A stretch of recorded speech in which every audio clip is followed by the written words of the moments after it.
It's John Pollock here with you at the Mattamy Athletic Center, or as wrestling fans would better refer to it as Maple Leaf Gardens, here with Jimmy Jacobs getting set for Ring of Honor's return here in Toronto. How are things going, Jimmy? Things are as well as they are.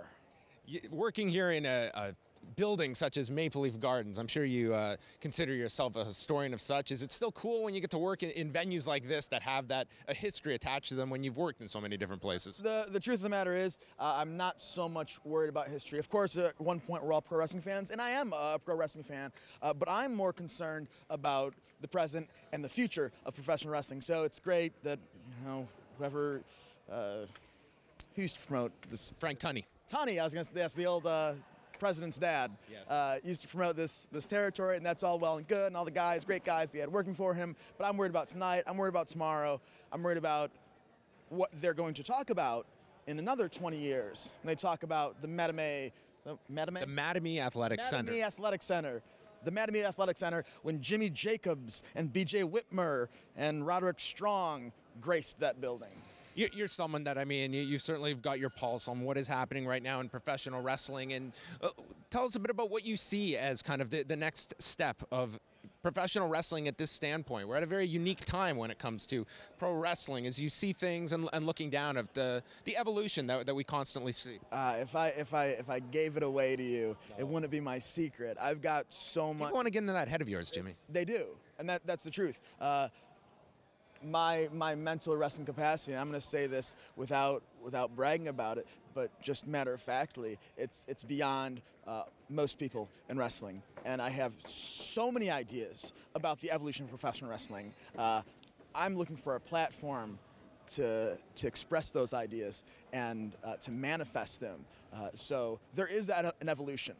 There is. There's so many things to be done. When I think about the canvas that we paint on in professional wrestling, it's so small in comparison to other forms of entertainment, other TV shows, other television shows where they have so much freedom to do so much. And for some reason, in professional wrestling, we've just limited ourselves to this small, tiny piece of canvas. A guy like Mike Quackenbush has expanded that. I don't know if you're familiar with the Chikara, with the Chikara product, but in his world, characters can die.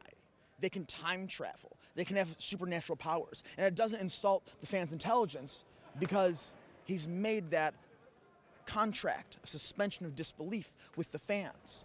And so he's expanded the canvas that way. And there's so many other ways to expand the canvas that the same old rhetoric, the same old cliches in professional wrestling that's been passed down. You want to talk about the past and the Maple Leaf Gardens and what their generation has perpetuated and continues and lives today. At some point, somebody's is going to need to throw that out and do something new. A guy like Mike Quackenbush has done that. He's a visionary. He's done that. I have visions of what professional wrestling can be, and they're far greater and more expansive. Whether it be financially more successful, I can't tell you, because I don't know. But there's so much more to be done. I know that. Do you think that it requires performers kind of being outside of, national wrestling promotions in order to kind of feel their way outside of that box you talk about, where it's, in order to kind of see what fans will accept, where we can go in different ways, you kind of have to be out of those constraints where you can be in front of audiences and take risks, because that's where growth typically comes from. You said it, risks. It's got to be like that. It has to come from a fresh place. I fully believe, don't think for a minute I don't respect the veterans. Don't think for a minute I haven't learned from them and I don't listen to everything they say. But at some point, in order to create something new, in order to be great in general, you have to tell all those guys to give them the proverbial go screw yourself. Steve Austin had to do it to the Ric Flairs and the Hulk Hogans for him to be great. The Rock had to do it for him to be great. You learn from everybody and then you say, okay, I can use this, but I have to do all of this by myself. You have to, in order to create something new. You have to. And that to me, is what is lacking. We are there's almost too much respect for the veterans. There's too much respect for the way it was, instead of looking at a fresh approach and new angsty minds that want to get something else through that camera and in a television set and in front of fans. It's got to come from that place. Has this mentality for you kind of grown over the years? Because I'm sure when you were first breaking in, you were told, hey, you can't do that, you can't do this. These are the rules within which we play. And now you, a veteran, have kind of learned that, no, we that's where innovation comes from. Of course, absolutely. Wrestling, it goes through a funny cycle, right? At first you're a fan, and you're just a fan. And then you go into wrestling school, and wrestling school they say, forget everything you think you know about wrestling. Come here with an open mind, forget everything you know. And they teach you how to wrestle.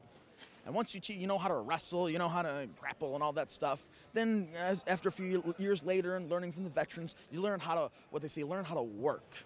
And you think, I'm good now, I learned how to work. But then there comes a point that you realize, I had it all right way back over here when I was a fan.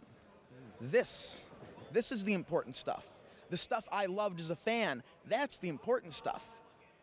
All the things the veterans teach you, all the things that you'll be taught by anybody, these are all tools to relate to the fans, to connect with the fans. So the mentality of a fan is the mentality you really need to put yourself in. What did I enjoy? You know what I loved?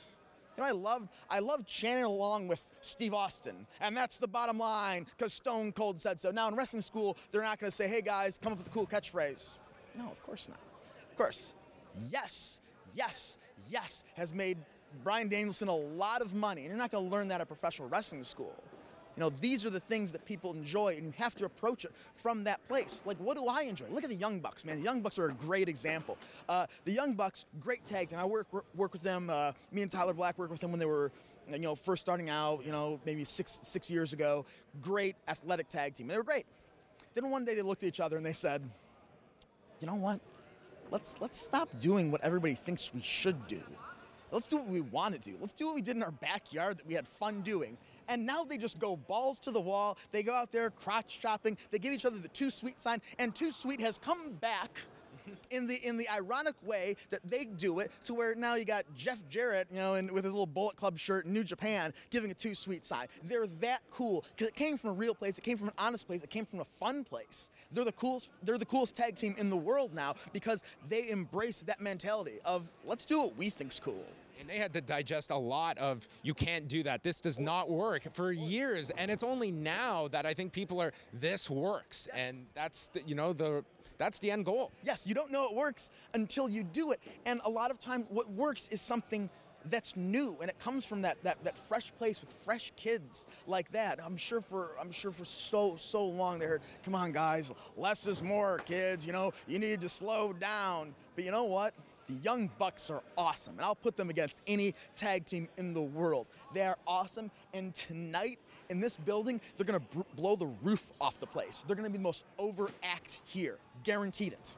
And I won't keep you here for too long, but this is a fascinating discussion, is that as a performer here under this banner of Ring of Honor, is there that pressure on your shoulders that a lot of fans, they tune into this product to look at a lot of what you're saying, of what is going to be next, who are the people I should be focusing upon, and is that kind of the environment you feel that Ring of Honor does nurture, this kind of thinking, yes or no?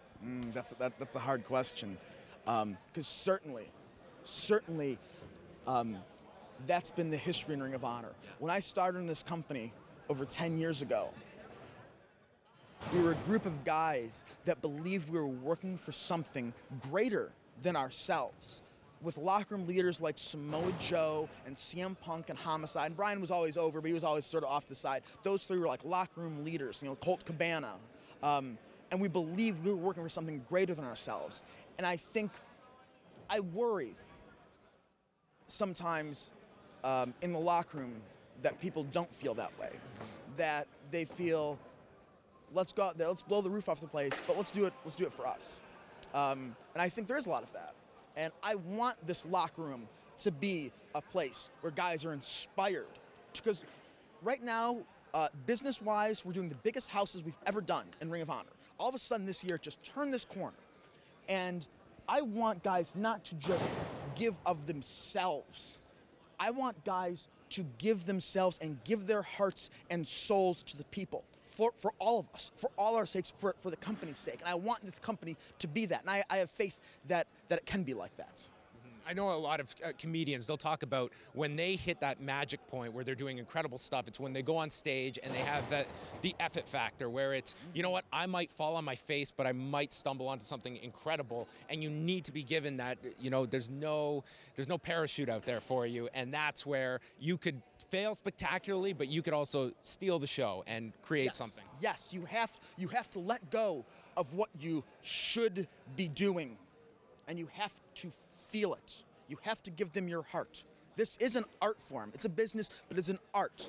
In an art, you give your heart. And when you give your heart, sometimes parts of it get trampled on, and sometimes it's a hard thing to fully do. But like the movie Frozen, let it go, let it go. And you have to do that as a performer. You have to let it go. This has been one of my favorite interviews I've ever done. Jimmy Jacobs, thank you very much for the time. I very much appreciate it. Take care.